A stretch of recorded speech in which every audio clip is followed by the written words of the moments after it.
엄마는 치매니까 아무것도 몰라요. 그 말이 상담실 안에 떨어진 순간 저는 그 자리에서 숨을 멈췄습니다. 아들은 아무렇지도 않았습니다. 마치 오늘 날씨 이야기를 하듯, 마치 계산서의 숫자를 확인하듯 그렇게 말했습니다. 옆에는 어머니가 계셨습니다. 휠체어 위에서 고개를 숙인 채 손은 힘없이 무릎 위에 놓여 있었고 눈동자는 초점이 없어 보였습니다. 누가 봐도 아무것도 모르는 사람처럼 보였습니다. 그런데요, 저는 그날 제 눈을 의심했습니다. 왜냐하면 어머니는 모든 걸 알고 있었으니까요. 이 이야기를 제대로 하려면 먼저 이 어머니가 어떤 분이었는지부터 말씀드려야 합니다. 어머니의 이름은 박순자. 올해 72살. 젊은 시절 그녀는 남편을 일찍 잃었습니다. 아들이 겨우 6살이던 해였습니다. 장례식장에서도 울 시간이 없었습니다. 울면서도 수의를 챙겨야 했고 우는 아들을 얻으면서도 조문객을 맞아야 했습니다. 남은 건 작은 전셋집 하나와 아직 뭣도 모르는 아들 하나. 그날 이후 어머니는 단 하루도 쉬지 않았습니다.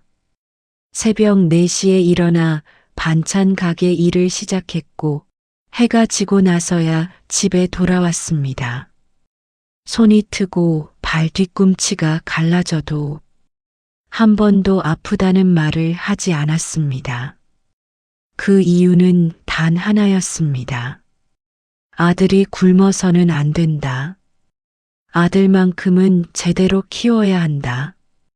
어머니는 그렇게 자신의 삶 전부를 아들에게 쏟아부었습니다. 아들 민주는 어머니의 희생 덕분에 번듯하게 자랐습니다. 대학도 나왔습니다. 취직도 했습니다. 결혼도 했습니다. 어머니는 그걸 보면서 눈물을 흘렸습니다. 기쁨의 눈물이었습니다. 내가 잘 살았구나. 이제 됐다. 그런데 어머니가 미처 몰랐던 게 있었습니다. 아들이 결혼하고 분가한 뒤 그 전화 횟수가 어떻게 달라졌는지를 처음 1년은 일주일에 한 번, 2년 차엔 한 달에 한 번, 3년 차엔 명절에 한 번, 그리고 5년이 지났을 무렵에는 어머니가 먼저 전화를 걸어야만 아들 목소리를 들을 수 있었습니다. 그래도 어머니는 괜찮다고 했습니다. 바쁜 거지. 잘 살고 있는 거지. 혼자 중얼거리며 혼자 밥을 차려 먹었습니다. 이상한 일들은 아주 천천히 시작됐습니다. 어느 날 아침 어머니는 가스레인지에 냄비를 올려놓고 안방으로 들어가 주무셨습니다. 탄 냄새가 집 안을 가득 채울 때까지. 또 어느 날은 마트에서 계산을 하다가 지갑을 어디에 뒀는지 몰라 한참을 헤맸습니다. 결국 들고 있던 장바구니 안에서 나왔지만 그 순간의 당혹감은 쉽게 지워지지 않았습니다. 그리고 그날 밤 어머니는 일기장을 꺼냈습니다. 오래된 일기장이었습니다. 민준이가 처음 걸음마를 뗐던 날, 처음 엄마라고 불렀던 날, 초등학교 입학식 날 사진 옆에 쓴 메모들. 어머니는 그 일기장을 한 장 한 장 넘기며 자신이 잊어버리기 전에 기억해 두려는 듯 오래오래 들여다보았습니다. 그게 시작이었습니다. 그 이후로 밥 먹었니? 밥 먹었니? 하루에 10번, 20번씩 같은 말이 반복됐습니다. 처음에는 웃어넘겼지만 점점 그 간격이 짧아졌습니다. 5분 간격, 3분 간격, 1분 간격, 그리고 그 사건이 일어났습니다. 어머니가 살던 아파트에서 딱 2블록 떨어진 골목이었습니다. 20년 넘게 드나들던 그 골목, 눈 감고도 찾아갈 수 있는 그 길이었습니다. 어머니는 그 골목에서 길을 잃었습니다. 해가 질 무렵 1시간이 넘도록 같은 골목을 맴돌았습니다. 지나가던 이웃 주민이 발견했을 때 어머니는 가로등 아래 서서 어디로 가야 할지 몰라 울고 계셨습니다. 그 이웃 주민이 민준에게 전화를 했습니다. 어머니가 집을 못 찾고 계세요. 전화기 너머 민준의 반응은 걱정이 아니었습니다. 짜증이었습니다. 아, 진짜요? 지금 저 회의 중인데 결국 병원을 찾았습니다. 민준이 마지못해 반차를 내고 어머니를 데려간 날이었습니다. 병원 대기실에서 민준은 내내 스마트폰을 들여다봤습니다. 어머니는 그 옆에서 조용히 앉아 창밖을 바라보고 있었습니다. 의사는 검사 결과지를 펼치며 조용히 말했습니다. 초기 치매입니다. 그 말이 떨어지는 순간 어머니의 눈에 눈물이 고였습니다. 무섭지 않았다면 거짓말이겠지요. 자신이 자신을 잃어가고 있다는 것, 기억이 하나씩 사라진다는 것, 그게 얼마나 공포스러운 일인지. 그런데 그 순간 민주는 어머니 손을 잡지 않았습니다. 대신 고개를 돌려 의사에게 물었습니다. 앞으로 얼마나 더 나빠져요? 그 질문의 의도가 걱정인지 계산인지는 그의 눈빛을 보면 알 수 있었습니다. 집으로 돌아오는 차 안. 어머니는 조수석에서 창밖을 보고 계셨습니다. 민주는 운전대를 잡은 채 아무 말도 하지 않았습니다. 그 침묵 속에서 민준의 머릿속은 바쁘게 돌아가고 있었습니다. 어머니 명의의 아파트 2억 8천만 원, 어머니 통장 잔액, 노후 자금으로 모아둔 4천만 원, 보험 2건, 수익자는 민준 본인. 어차피 나중에 다 내 거잖아. 그 생각이 그의 머릿속에 씨앗처럼 박혔습니다. 그리고 그 씨앗은 생각보다 훨씬 빠르게 자랐습니다. 그날 이후 민주는 달라졌습니다. 갑자기 자주 찾아오기 시작했습니다. 일주일에 2~3번씩 엄마, 밥은 먹었어? 엄마, 약은 챙겼어? 엄마, 추운데 따뜻하게 있어. 어머니는 처음에 기뻤습니다. 아들이 드디어 자신을 챙겨준다고 생각했습니다. 밤에 혼자 누워 눈물을 흘렸습니다. 기쁜 눈물이었습니다. 하지만 민준의 방문에는 패턴이 있었습니다. 올 때마다 서류를 들고 왔습니다. 엄마, 여기 사인만 해. 뭐 복잡한 거 아니야. 엄마, 이거 해놔야 나중에 편해. 처음엔 보험 서류, 다음엔 위임장, 그 다음엔 통장 비밀번호. 어머니는 서류를 잘 읽지 못했습니다. 눈도 침침해졌고 내용도 이해하기 어려웠습니다. 그래도 아들이 하라는 대로 사인을 했습니다. 믿었으니까요.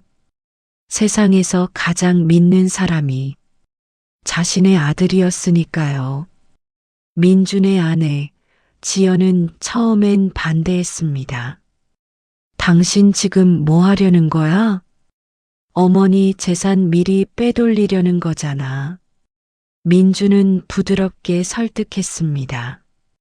빼돌리는 게 아니지. 관리하는 거지. 어머니 치매 심해지면 누가 관리해? 내가 해야지. 지연은 말문이 막혔습니다. 틀린 말은 아니었으니까요. 하지만 지연은 알고 있었습니다. 남편의 눈빛이 걱정이 아니라는 걸. 그래도 지연은 입을 닫았습니다. 자신도 그 돈이 필요했으니까요. 아이 학원비, 대출 이자, 생활비. 나쁜 사람이라서가 아니라 살다 보면 그렇게 되기도 한다는 걸. 저는 압니다. 그게 더 슬픈 일이었습니다. 그런데 저는 이 이야기에서 가장 중요한 사실을 아직 말씀드리지 않았습니다. 어머니 박순자 씨, 그녀가 정말 아무것도 모르고 있었을까요?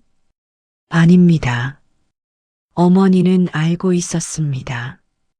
아들이 처음 서류를 들고 왔을 때 그 서류가 무엇인지 몰랐지만 아들의 눈빛이 달라졌다는 건 느꼈습니다. 따뜻한 눈빛이 아니었습니다. 무언가를 원하는 눈빛이었습니다. 어머니는 치매가 오면서 많은 것을 잃었습니다. 어제 먹은 밥이 뭔지, 조금 전에 무슨 말을 했는지, 지금이 몇 월인지. 하지만 잃지 않은 것도 있었습니다. 사람의 마음을 읽는 능력, 아들의 표정이 어떤 의미인지 아는 것, 살면서 쌓아온 그 감각은 기억력이 무너져도 사라지지 않았습니다. 어머니는 알면서도 모른 척 했습니다. 왜냐하면 아직 아들을 믿고 싶었으니까요. 설마 정말 그럴 리가 없다고 스스로를 설득하고 싶었으니까요. 그러던 어느 날, 민준이 아파트 매도 서류를 들고 왔습니다. 엄마, 이 집 팔고 요양원 가는 게 낫겠어. 내가 알아봤는데 좋은 데 있어. 거기 가면 밥도 주고 운동도 시켜주고. 어머니는 그 서류를 받아들었습니다. 한참 동안 들여다봤습니다. 글자가 잘 보이지 않았습니다. 내용이 잘 이해되지 않았습니다. 그래도 어머니는 알았습니다. 이 서류에 사인을 하면 자신이 평생 지켜온 집이 사라진다는 걸. 민준이 태어난 방이 있는 그 집이, 민준 아버지 사진이 걸려 있는 그 집이 사라진다는 걸. 어머니는 그 서류를 내려놓았습니다. 그리고 처음으로 말했습니다. 싫다. 딱 한마디. 민준의 표정이 굳었습니다. 엄마, 왜? 요양원이 더 편하잖아. 싫다. 엄마, 지금 제대로 이해하고 하는 말이야? 싫다. 민주는 자리를 박차고 일어났습니다. 그리고 나가면서 중얼거렸습니다. 어차피 며칠 지나면 까먹겠지. 하지만 어머니는 까먹지 않았습니다. 그날 밤, 어머니는 전화기를 들었습니다. 전화를 건 곳은 사회복지관의 무료 법률 상담 번호였습니다. 어머니는 떨리는 목소리로 말했습니다. 우리 아들이 제 재산을 가져가려고 하는 것 같아요. 저 치매인데 그래도 신고할 수 있나요? 상담사는 천천히 친절하게 안내해 줬습니다. 어머니는 그 번호를 기억하지 못할까봐 손등에 볼펜으로 적어뒀습니다. 다음 날 아침에 눈을 떠서 손등을 보고도 그게 무슨 번호인지 몰랐습니다. 그래도 전화를 걸었습니다. 거기 저한테 친절하게 얘기해 준 분이 계셨는데요. 상담사는 다시 친절하게 받아줬습니다. 어머니는 그렇게 하루에도 몇 번씩 잊어버리면서 하루에도 몇 번씩 다시 전화를 걸며 자신을 지키려 했습니다. 그리고 그날이 왔습니다. 민준이 어머니를 데리고 찾아간 곳은 아파트 인근의 부동산 법무 상담사무소였습니다. 책상 위에는 서류 3장과 도장, 그리고 낡은 통장 하나가 놓여 있었습니다. 민주는 어머니를 휠체어에 앉히고 상담 직원 앞에서 말했습니다. 어차피 우리 엄마 치매라 아무것도 몰라요. 제가 설명해 드릴게요. 직원은 잠시 멈췄습니다. 이 직원, 이름은 이진수. 이 일을 한 지 12년 됐습니다. 그는 살면서 이런 상황을 여러 번 봤습니다. 자식이 부모 재산을 가져가려는 상황. 그럴 때마다 어떻게 해야 하는지 그는 알고 있었습니다. 이진수는 민준을 향하지 않았습니다. 어머니를 향해 말했습니다. 어머님, 이 서류 내용 이해하고 계신가요? 침묵이 흘렀습니다. 어머니는 아무 말도 하지 않았습니다. 고개를 숙인 채 손을 무릎 위에 얹은 채 그냥 있었습니다. 민준이 그 침묵을 깼습니다. 보세요. 이해 못해요. 기억도 못하고요. 시간 없어요. 절차만 진행해 주세요. 손목 시계를 힐끗 봤습니다. 오늘 저녁 약속이 있었습니다. 이진수는 다시 어머니를 봤습니다. 어머님, 괜찮으세요? 어머니는 여전히 아무 말이 없었습니다. 민준이 한숨을 쉬며 손을 뻗었습니다. 어머니의 무릎 위에 놓인 통장을 향해 자연스럽게 아무렇지도 않게 아들이 어머니 통장을 가져가는 게 이 세상에서 가장 당연한 일인 것처럼 그 순간이었습니다. 어머니의 손이 움직였습니다. 천천히, 정말 천천히 민준의 손목을 잡았습니다. 손에 힘이 있었습니다. 떨리지 않았습니다. 어머니가 고개를 들었습니다. 아들을 바라봤습니다. 똑바로, 그리고 말했습니다. 기억한다. 그 3글자가 상담실 안에 울렸습니다. 민준의 얼굴이 굳었습니다. 어머니가 계속 말했습니다. 내가 뭘 하려는지, 언제부터 하려 했는지, 서류를 몇 번 들고 왔는지, 내가 싫다고 했을 때 내가 뭐라고 했는지 다 기억한다. 민준의 입술이 떨렸습니다. 엄마, 그게 아니라. 됐다. 어머니의 목소리는 낮고 단단했습니다. 그때 문이 열렸습니다. 경찰 2명이 들어섰습니다. 민주는 그 순간 자리에서 일어나려 했습니다. 하지만 다리가 움직이지 않았습니다. 민준 씨, 재산 이전 관련 서류 확인했습니다. 피해자 측 신고가 접수돼 있습니다. 신고인은 어머니였습니다. 사흘 전 복지관 상담사의 도움으로 정식으로 접수된 신고였습니다. 어머니는 잊어버릴까봐 상담사에게 부탁했습니다. 나 기억 못할 수도 있으니까요. 그래도 제가 신고한 거 맞으니까 꼭 처리해 주세요. 민주는 얼굴이 하얗게 변했습니다. 아니, 그게 제가 관리하려고 한 거지. 빼돌리려던 게 아니라 경찰이 말했습니다. 오시죠. 민준이 경찰과 함께 나가기 직전 돌아봤습니다. 어머니는 여전히 휠체어에 앉아 있었습니다.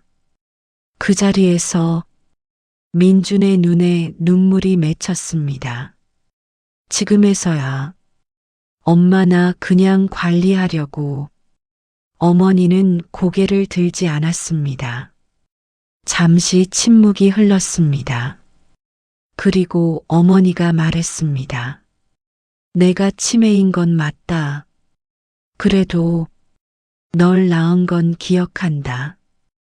열이 올라 울던 너를 안고 병원으로 뛰던 것도, 비 오는 날 우산 들고 학교 앞에 서 있던 것도, 내가 굶어도 너 밥은 꼭 챙겼던 것도, 그건 기억한다. 그래서 더 슬프다. 민주는 아무 말도 하지 못했습니다. 고개를 숙인 채 문을 나섰습니다. 상담실 안에는 이진수와 어머니만 남았습니다. 이진수는 어머니 앞에 물 한 잔을 내밀었습니다. 어머니는 받아들고 조용히 마셨습니다. 창밖에는 해가 지고 있었습니다.